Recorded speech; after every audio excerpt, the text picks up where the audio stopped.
Hi guys, so thanks for joining me again. So today we will be talking about MacMurray wines. These are based primarily in Russian River, California, Sonoma.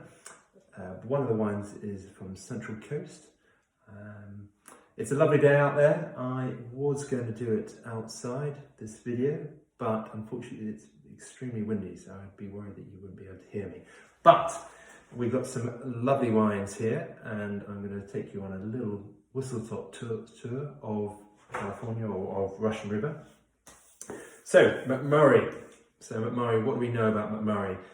MacMurray is an outstanding valued wine for quality premium wine for Pinot Noir and Pinot Noir and Pinot Gris. It is also has a fantastic heritage and story, and it's great quality wine coming through. Anyway, so first of all, let's taste the Pinot Gris. But while we're tasting, I'll tell you a little bit about the history of MacMurray. MacMurray was named after Fred MacMurray, and he was a famous Hollywood actor of his day. Started in the sort of 1930s, 40s, and well known for roles such as Double Indemnity, and also for sort of playing the nice guy. And he had one of the most sort of consistent careers in the Hollywood industry, and which is quite rare, really. But his love was to go outside and love the sort of fresh air, horse riding, fly fishing, you name it, outdoor adventure, he would be there. Anyway, he was fly fishing at the time and came across this ranch and bought it in a Russian River. So we are, just to give you a bit of perspective, in California. And here you've got San Francisco, I'll take a picture of it, San Francisco there, and then you've got Russian River, just this area here. I'm going to zoom in. Russian River is just this area here, this little area here. So more, a little bit inland, but you've got the fog coming through, which allows that sort of freshness and that sort of elegance. Pinot Gris. So it's got a lovely, almost pear, apple, bit of sweet spice coming through on the nose. And just to pick up where MacMurray, he found this ranch and started planting crops, and he even actually imported some cattle from Aberdeen Angus cattle, in fact, to reconnect with his Scottish roots. And he really sort of liked that. And unfortunately, when he passed away, they established vineyards in 2003, and it sort of went from strength to strength. But in his contract, he stipulated that the wine be, or the estate itself, be kept as a whole and sold for agricultural purposes and sold to a family. So this that sort of fitted all the criteria.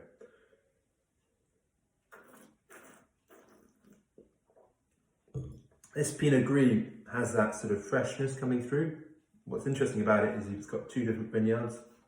You've got the valley floor. It's all from the MacMurray Ranch, but there's two different sites within that area. The MacMurray Ranch, you've got the valley floor, which has that fog influence, that freshness breathing through the grape varieties, the Pinot Gris. And then you've got the hillside, which is sun-drenched, sun-baked, which you have that sort of tropical fruit, that baked apple, that sort of almost pastry element coming through. And what's really interesting about this wine is that Pinot Gris, sometimes people expect, if you know them well, it's from Alsace. There are other areas such as Germany as well, but a lot of people naturally connect it to Pinot Grigio, which this sort of is sort of in the middle of the two. Pinot Gris generally has that sort of effervescence, that perfume element to it, and then the Pinot Gris has that, Pinot Grigio has a little bit more grapiness, that sort of easy drinking, fresh style to it. But this sort of fits in the middle. It's interesting because this wine, when it's tasted, it's very hard to pinpoint where it is. A lot of people don't expect it to be from California. They usually have sort of Chardonnay that sort of freshness. But this wine is great for diversity in fruit profile and freshness, and it's great on its own, but also with food, Asian spice dishes, maybe even a little bit more richer flavours, so cream or chicken will work well with it. In terms of vegetarian option, it would work fantastically well with a little bit of sweet potato and mushrooms and a little bit of sun-dried tomato as well, with a nice sort of creamy sauce and a little bit of nuts, maybe a bit of risotto would work fantastically well with it.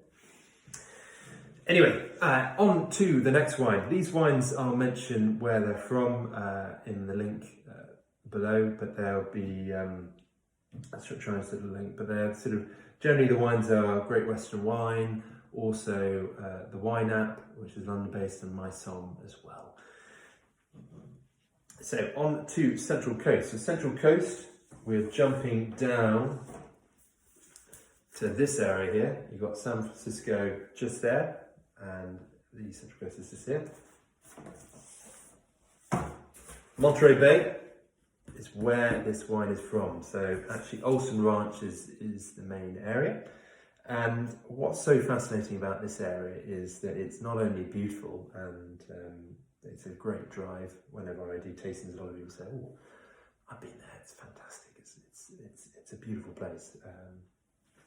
But this is Monterey Bay here, and it's got a very deep ocean trench. It's about a mile deep, and that not only allows the wine to, or the area to be filled with fish and rich in marine wildlife, it's also great for chilling the winds. And the winds come down and they sort of are funneled through St. Lucia Highlands here and also hit Monterey Bay.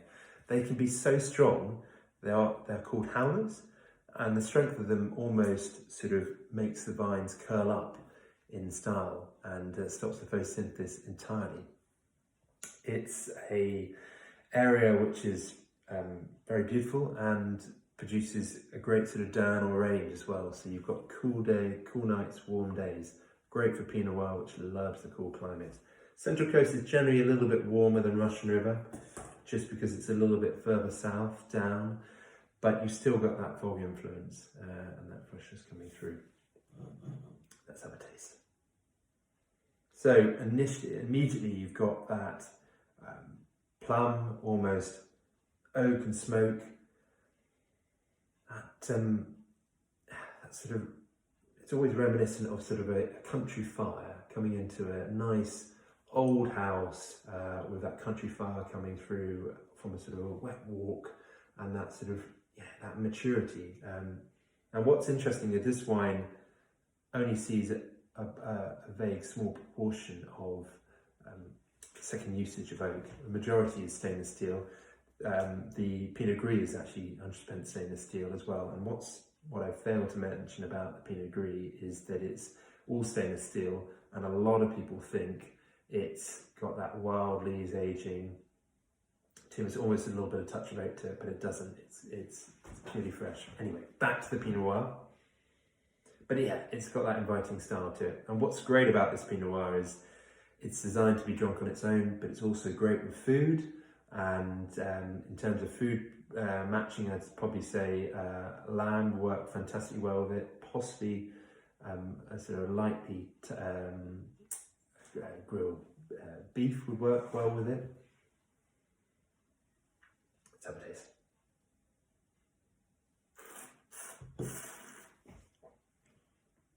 This has got that freshness coming through, that minerality, touches sort of sweet cherry fruit, but all in all it's got that sort of crunchiness as well.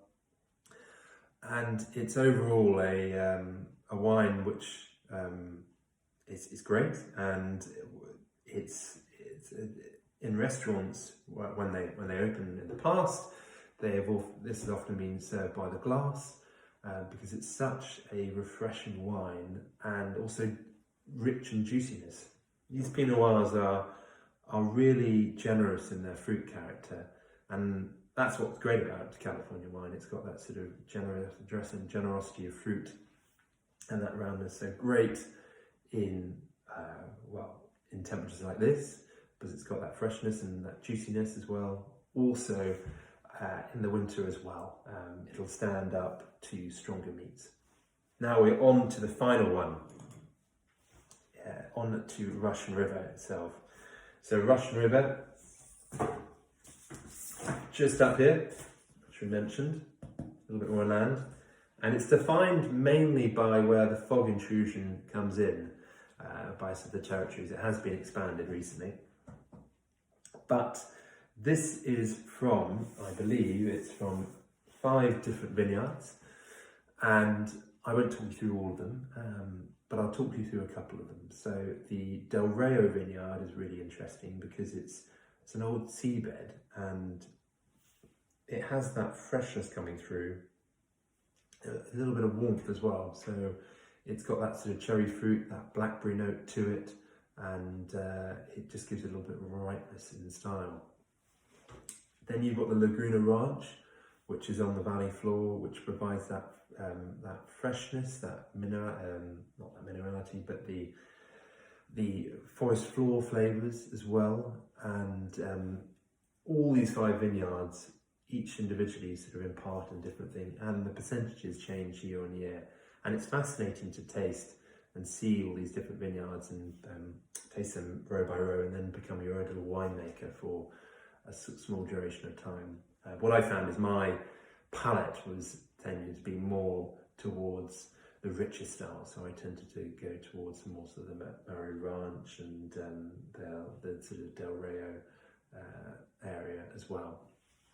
So a little bit of richer in that side of things. The Pinot Noir, they generally have lots of different clones to them.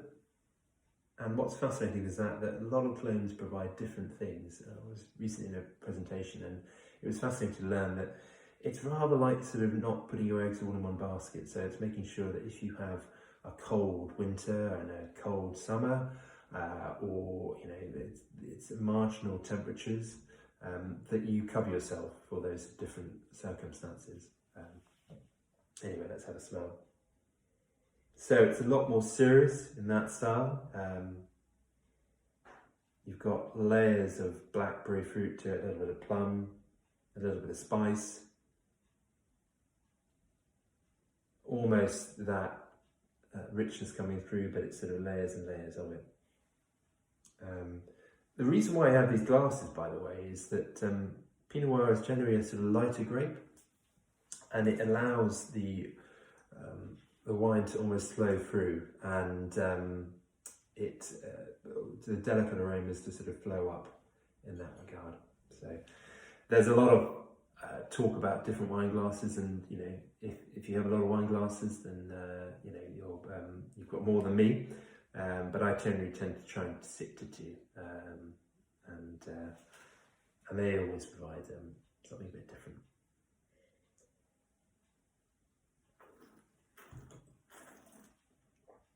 On the palate, you've got that sort of oak coming through, that freshness, but it's really it's still got that red fruit, black fruit, spice.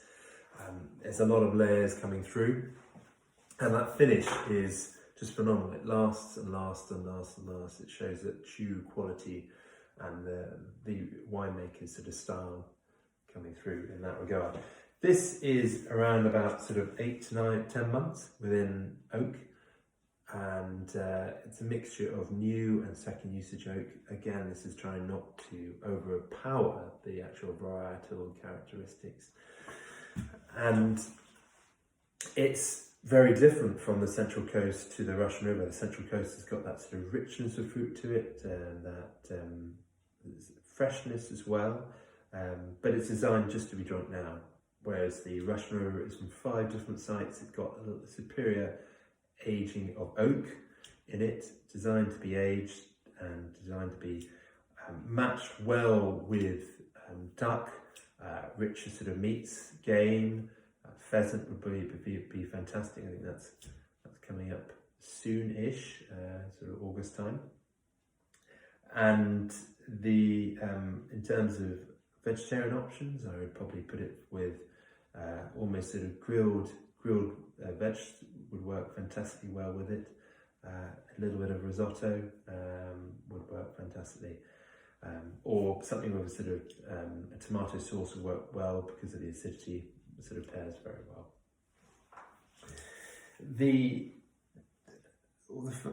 What's great about these MacMurray wines is that you've got that story coming through, that history, that heritage of MacMurray, and Fred MacMurray. A lot of people know about him, and you've got the quality which is shown within the Pinot Noir and the great prices available through these wines. I'll mention the websites where these wines are available after the video, and I do urge you to taste these wines and see what you think. And Pinot Noir is a fascinating grape, and this is just one of the characters that the grape can produce. Anyway guys, thanks for joining me, and I'll do another video next week. I'll post out when I'm going to be making the timings. And if you've got any questions, do ask me, and I'll try and answer them as best I can. If I can't, I'll find out some answers. And stay safe, enjoy whatever wine you're drinking this weekend, and try some Pinot, try some California wine. There's some great wines out there. And cheers.